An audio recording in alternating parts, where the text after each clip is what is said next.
What's up, everyone, and welcome back to the Last Journey podcast. I'm your host, Tiffani, and today we are going to be talking all about what makes a good leader. So you may or may not have heard this, but most people who you would consider a good leader, they weren't necessarily born that way. Like, you were not born being a good leader. These people have put time, energy, and effort into learning how to become a good leader. And I feel like this is just something that everybody can benefit, whether you are looking to hire a team one day, or even if it's just that you want to be viewed as a leader in the community, and you just want to be the best solo business owner you want to be the best solo artist that you can be. You can still learn these practices and learn how to be a good leader in the eyes of others, which I think is just overall a really good quality to possess. But in good faith, we are also here because this is a business podcast, and I love teaching you all how to become a leader when it comes to managing employees. So that is what this episode is going to be mostly tailored to. But first, let's define what makes a good leader. You've heard of the term magnetic. I love when you can just tell somebody is a magnetic leader. And this is somebody who doesn't try to be a leader, but people are just naturally drawn to them, right? I like to kind of use the analogy that you have like a wolf pack, or you have a pack of dogs. And I hate to compare it to that, but all of those dogs or those animals are going to pick a leader naturally, right? Like, you are going to have the alpha in that pack. And I feel like humans are a lot like that too. So when you have people at work, they always are going to be kind of gravitating towards one person in specific. And those are the people that have that magnetic leadership qualities, that for some reason, just the type of person that they are, people are naturally drawn to them, want to tell them their problems, and they are looking to this person for solutions. These people are people who listen. They are just confident in themselves. They exude confidence. They give good advice, and they empower others. But how can we take those qualities and learn how to be a good leader ourselves? I can tell you honestly, I was definitely not born a leader. I was picked on a lot growing up. I was always kind of like good at what I did, but I never really exuded the confidence that really allowed for people to want to view me as a leader, if that makes sense. So when I first got into business, I was very good at it. However, even knowing that I wanted to grow a team, I didn't know how to actually lead others. I had never really done that before, less maybe a couple of jobs that I had when I was working for NARS Cosmetics. I had like a couple of part-time people, and I was the worst. Literally the worst leader when it came to that. Those people weren't in those positions for very long anyway. But when it came to hiring my own employees, I just really had no idea what I was doing. If you've listened to one of my previous episodes about how I lost my first employees, that will lay it all out there for you. But long story short, I didn't know how to talk to people. I didn't know how to communicate in general. I didn't know what I was looking for in people, but I just didn't know how to quite understand that people weren't thinking the same way that I was thinking. And I would get really, exhausted by that, or really just frustrated. And I didn't know how to communicate that frustration besides, maybe just not being the best boss. And so I did. I lost my first employees. And it was then and there that I realized that these are learned traits. This isn't something that they necessarily teach you in school, although you can definitely, take classes. And that's kind of what I ended up having to do, is just learn on my own to figure out, what does a good leader do? What are some ways that a leader can motivate and incentivize employees? And I kind of, found things that I could read that would teach me how to put things into practice, and I put them into practice. And a lot of what I've learned since has just been from trial and error. But I do truly feel like it's something that you can learn on your own. And this is something that I teach a lot to all of my clients in general. And I just wanted to touch on it here because I had a little hiccup myself recently in my own businesses, where not even just maybe, I had a lapse in judgment when it came to my leadership. And I hope that you can learn from my mistakes and my experiences just as much as I can. So that's kind of what inspired this message, is just, coming back from a situation in my own business. But, there are certain things that you can do. And I think that the biggest thing, if you are looking to become a better leader, is to find your why. Why do you want to be a good leader? Why do you want to lead others? It has to be genuine. Like, it can't just be, I want to own a salon, or I want to have employees so that I don't have to work anymore, so that I could just make money in my sleep. Like, I just want to have people under me, like, for that sole reason. That is not what is going to work for most people. Like, you have to truly want to better the lives of others. You have to want to genuinely lead these people. And when you look at, what makes a good leader and who makes a good leader, if you could think of right now, like, who is the leader that comes to mind? Who is somebody that you look at and you're like, wow, that is a really good leader? What are the traits that those people possess? They probably are a very genuine person.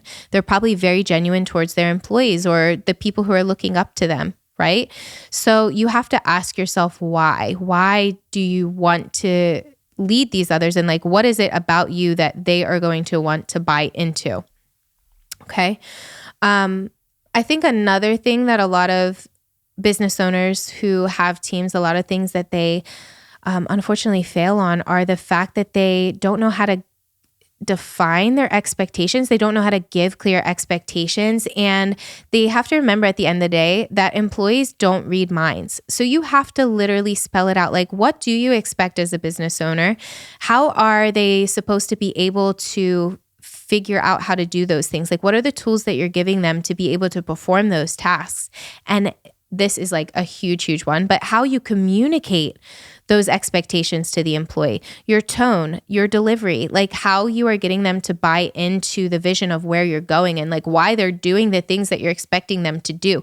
All of those things need to be aligned. You need to learn how to speak. You need to learn how to carry yourself.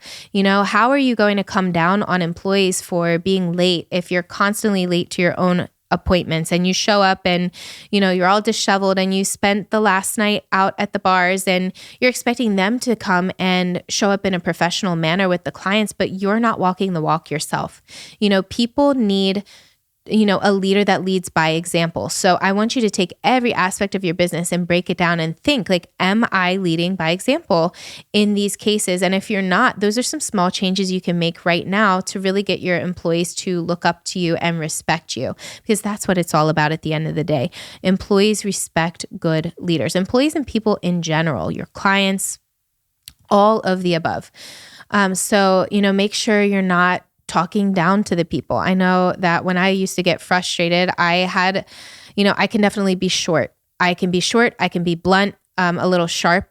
And I had to really learn how to say things before I spoke the words out of my mouth, because the inflection and the face that I made, sometimes it's the verbal or the nonverbal cues that you're giving people that can really rub people off or make them feel like they can approach you. And so really learning yourself and taking a second to think before you say something or think before you make that face with your employee. And that is going to go a long way in how they look up to you. One of the most important things when it comes to leadership is understanding and recognizing when you are the one at fault. You must be humble. I have learned this time after time, when I first lost my employees, 9 years ago, I had to internally reflect on myself because I could have made up an excuse as to why each of those people leave and blamed it on that person. Like, oh, she left because, she wasn't going anywhere, or she left because she's shady or whatever else it might be. It was like, no, these people left my business. I had 2 employees leave, 2 of the 3 employees that I had at the time. 2/3 of my employees left at the same time. And I had to really internally reflect on myself and say, what did I do wrong? Because employees don't leave a business. They don't leave a job. They leave a leader. So think about that. If they're not bought into you as a leader, they have no ties there. If one thing goes wrong, like they're off to the next. Everybody needs that leadership and they need somebody that they look up to in order to help get them to that like next step in their career. But more specifically, it's interesting because, I do help a lot of other salon owners when it comes to leadership. And it's sometimes so easy to be able to see and point out what others are doing, or if others have issues, I get excited to be able to help them. But I recently had a situation happen in my own salons, and it was something where, I had to bring up an issue that I noticed. And looking back, I was definitely very matter of fact about the issue. And I was just like, here's the problem. Like, here's what we have to do. Like, it just is what it is. Like, we have to do it. And my employees got so upset. And in the moment, I got a little defensive because I'm like, I don't understand like how they could be upset about this, this thing. Like, in my mind, it made perfect sense, right?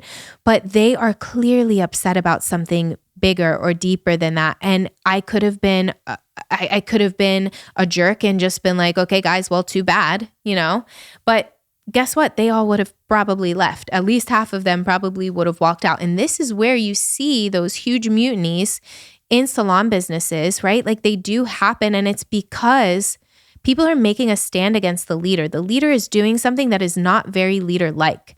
And in my case, I had to really break down and figure out like, okay, let's backtrack, because it's not necessarily about what the issue is, because it was only in all reality, it was only about a 15-minute time break in between an appointment, right?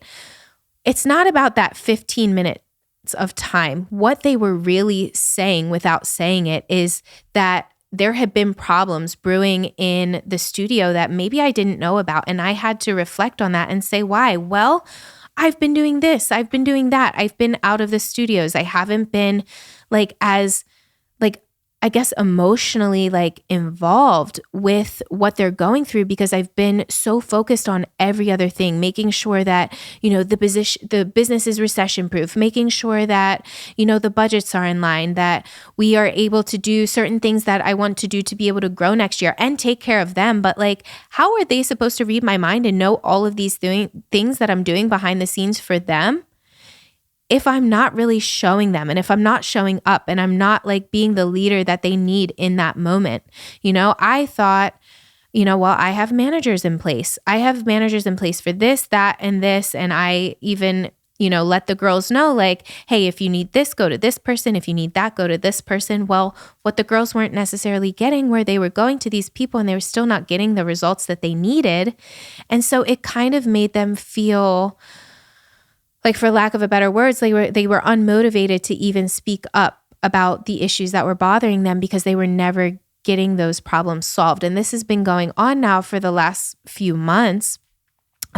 Coincidentally, after, one of my really, really good employees, somebody who's been with me 5 years now, she recently is moving out of state. And I feel like she had kind of become the face, the leader that everybody felt tied into. She was so loyal to the business and still is loyal to the business. But I feel like everybody looked at her as a leader. And I think that when she moved, and she's kind of been back and forth now, but I think that when that happened, people really felt like they were losing another leader. They were losing the leader of the people.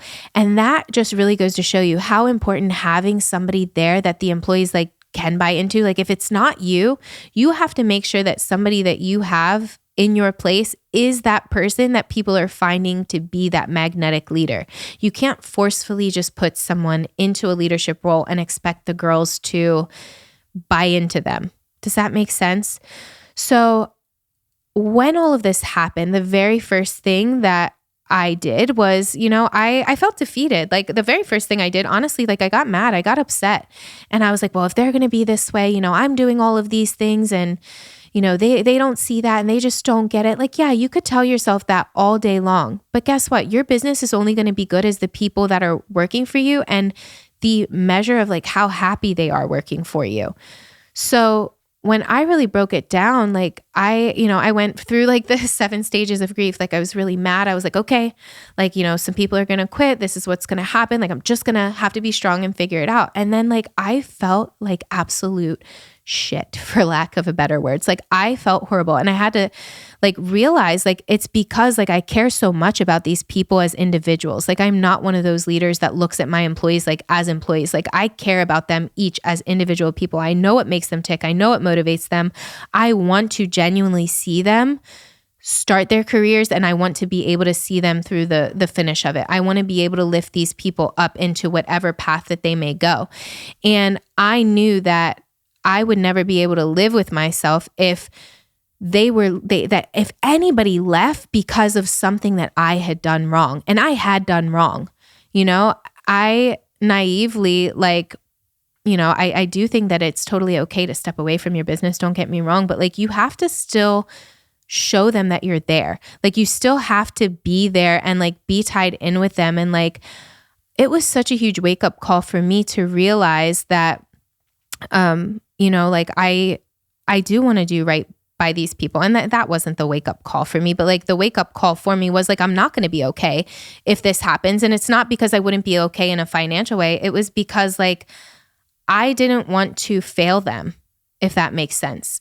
And I have done everything that I can in the past like few weeks to really connect with them one-on-one, to like listen to them. A good leader listens. I listen to what the actual problems are, and then I can go into problem solving mode instead of just hitting them with a problem solving situation from the beginning that they don't know my why behind, like why I'm even bringing this to them. Like they need more communication like that. They need to know like what's going on in my head. And like, you also have to remember that everybody has a different way that they like to receive praise, and like the way that, their love languages. And just because my love language is acts of service, if I'm not really communicating the things that I'm doing for them or why I'm doing it for them, they're not going to understand it. To be completely honest with you, I needed this in my business. I needed the wake up call because I needed it to bring me back to that why. I am moved by like truly helping these girls go from like, their start from the school and their careers to being with me 5-7 years from now. Like these are people that I do want to see grow. And I want to, at the end of the day, I want to be able to sleep with myself at night and know that I did right by them, know that I'm a good leader. And, I think that we all could use lessons like that. Like nobody's perfect. And if I can help you in any way, shape, or form, learn from the things that I've learned in the last, 9-10 years of business, that I just hope that this helps somebody and that this speaks to somebody that is listening. Thank you for joining me on this week's episode of the Lash Journey podcast. I hope this helped you. I hope that somebody out there is listening and that it spoke to them in their business and what they're going through now. That is why I'm here. And, I just truly want to be able to help you all on your lash journey as well. So take care, and I'll see you next time.